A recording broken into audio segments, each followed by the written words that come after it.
Hello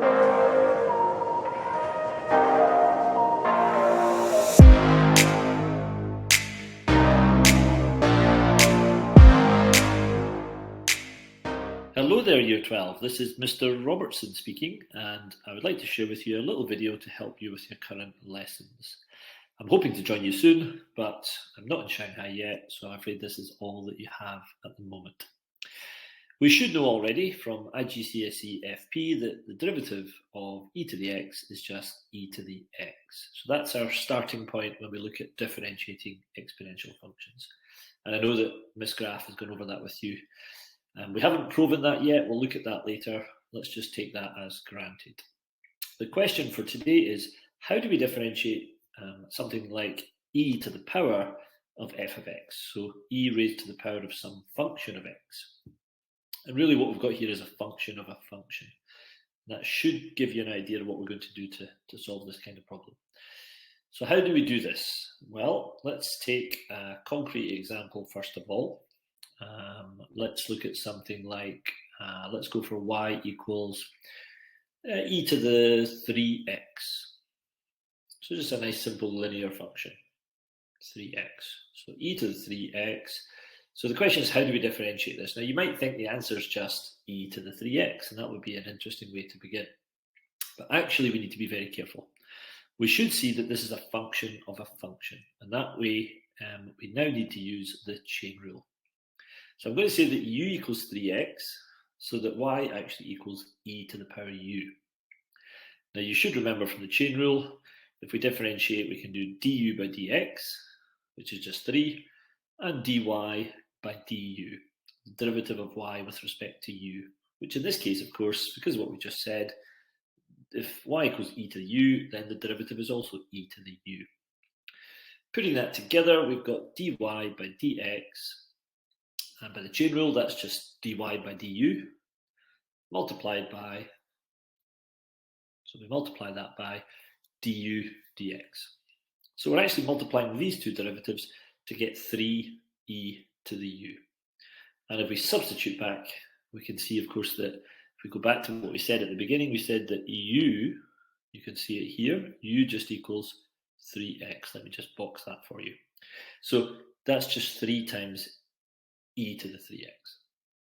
So we can see actually that we could have almost got the answer, but we have to multiply by the derivative of that function in the exponent. We have to multiply by 3 because 3 is the derivative of that inner function. So let's look at that again. Let's make it slightly more complicated, and you'll look at some really tricky examples today. But before we do that, let's just see what we've actually discovered. We've discovered the derivative is just f dash x multiplied by e to the f of x. So really we're just multiplying that term by the derivative of that function in the exponent. So here's a slightly harder example. Let's make it 3x squared this time.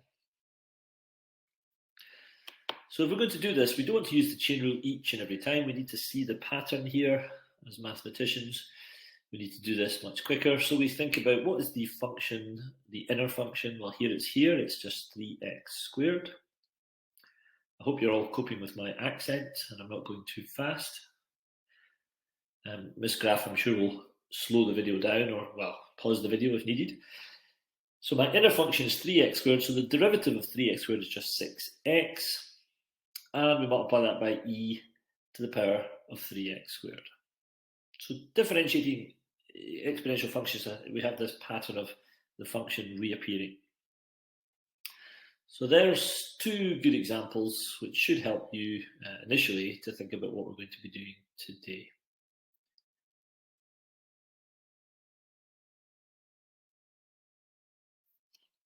So let's look at a few more examples so that we can get an idea of how to do this on our own today.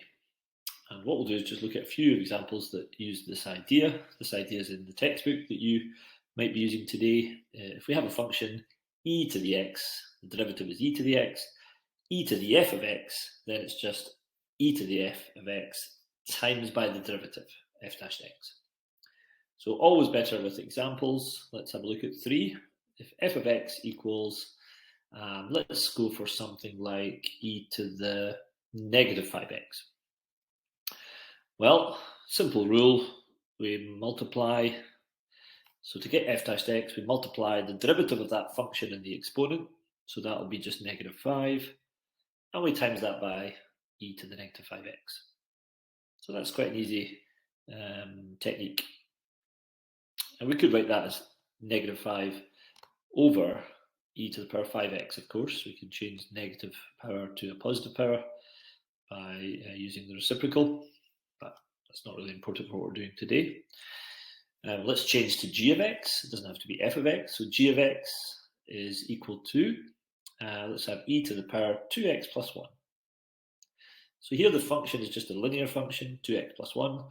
So the derivative, g dashed x, will be equal to 2e to the 2x plus 1, because the derivative here is just 2 inside the inner function.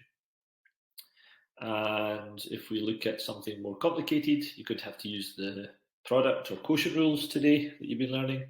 So here's a product, y equals x e to the x. What on earth is the derivative of x e to the x? I think Mr. Howsham asked me what the integral of that was during my interview for the job, but let's not talk about that just now. dy by dx, well, we're going to use the product rule. So you remember that for the product rule, it will be the derivative of the first function, which is just the derivative of x, that's just 1. We times that by e to the x. And then we add on the derivative of the second function, which here is e to the x. Well, that's just e to the x, and we times that by x. So actually, we just get x e to the x. Now, I suggest you get Ms. Graf to pause and talk about that amongst yourselves and make sure you understand what I've just done there. But that was just the product rule that you've learned with this new idea of exponential differentiation. So it's going to be over to you to try some questions. Let me show you what I would like you to do today. So we're going to go back to a textbook that I believe you've used already, and we're going to look at exercise 17E.1. Ms. Graf will tell you where to find that, or she'll display it, or you can use this video. Ms. Graf could just pause and you can use the questions here. But let's try question 1, A to H. Question 2, we only need to go to maybe E. Well, you could try a few others. And then all of question 3. So these are going to get more difficult. Let's see if you can apply some of the ideas in calculus that you've learnt to find the derivative of these functions. Good luck. Okay, I now want to look at question 7 from this particular exercise. So if you have the exercise, it's question 7. Otherwise, I would suggest you just copy this into your notes or your jotter. So let's look at question 7. How do we differentiate something like this? Y equals 2 to the power x. So not e to the x, but this time 2 or 3, or in fact, any other value. So really we're thinking about, in general, y equals a to the x, where of course the special case of a would be if a equals e, and then we find that the derivative is quite easy. So to do this, what we'll do is we'll say that 2 is equal to e to the power ln of 2. Now what am I doing here? Well, we should have some idea, certainly that ln just stands for the natural logarithm. That's log to the base e. Now I know that you guys, you always tell Miss Graf you're not the top class. I get that. I know this is difficult. It's difficult for them too. You'll do brilliantly with time over the year. But let's just remind ourselves that ln means log to the base e. We should also know that log to the base e of e just equals 1. So e to the power ln of 2 just equals 2. Really, the e and the ln will cancel each other out. So that's just 2. So that's why we can write that as y equals e to the ln 2 to the power x instead of 2 to the power x. And then using the laws of logarithms, we can write that as e to the ln 2x. So now we can say that to differentiate this is just what we were doing previously. It's just the chain rule, really. So the derivative of ln 2x is just ln 2, and then times by e to the ln 2x. So it's a little complicated. There's another way to do this once we know how to differentiate logarithms, but this is the only way we can do this at the moment. So that just equals ln 2 times 2 to the x. We replace that back with what it was, 2 to the x. So this is actually the rule that we're going to find to be the case. The derivative of 2 to the x is ln 2 times 2 to the x. So in general, the derivative of a to the power x, well, that's going to be ln of a multiplied by a to the power x. So again, this is just something that you'll learn, and you'll be able to apply quite quickly. Quick example. You should be able to tell me the answer before I write it down. So if y equals 4 to the power x, what's the derivative going to be? I hear you all cry out, Mr. Robertson, dy by dx, that's just going to be ln 4 times 4 to the power x. And I'm using a little dot for multiply here, which makes things easier. And Mrs. Graf does the same thing, I know. So let's look at this. And so year 12, in good old-fashioned math teacher style, we have another question for you. We looked at the same idea previously. We can now say that the derivative of a to the x is just ln a times a to the x. So my question, of course, is, can we take that one step further? What would the derivative be of something like a to the power f of x? So I'm going to bring the chain rule in here again. D by dx of a to the power of a function of x. So this is a function of a function idea. What on earth would that be? Well, it's a little bit more difficult, but not too difficult. Let's consider an example. Y equals, I'm going to take the example from the textbook that we're using. So they've got 5 to the power x squared minus x.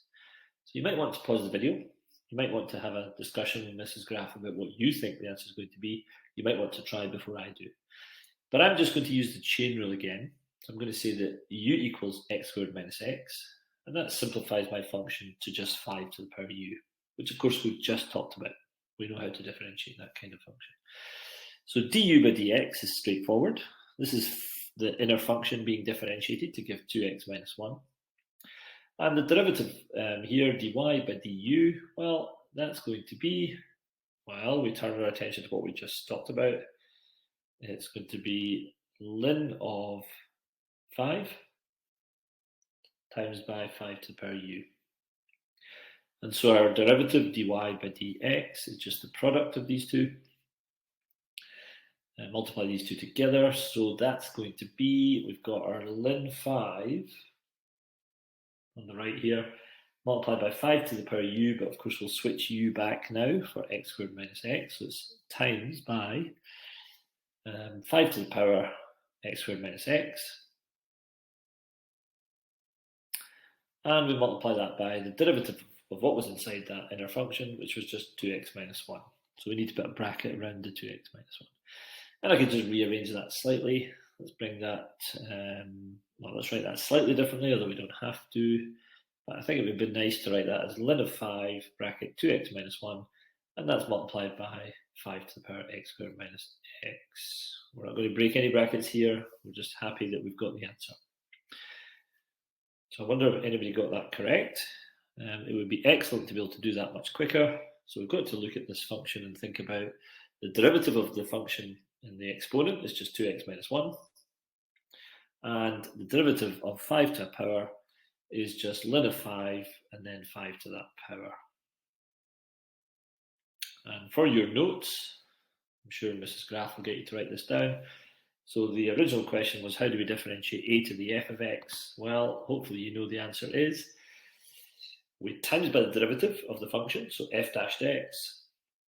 It will be times by ln of the value a, whatever it happens to be, and then we get our function that we had at the start, a to the power f of x. Okay, it's over to you again today, year 12. And here are your final questions for this lesson.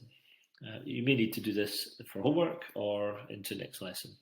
So pause the video, try exercise 17E.2, and we'll do questions 1, 2, and 3.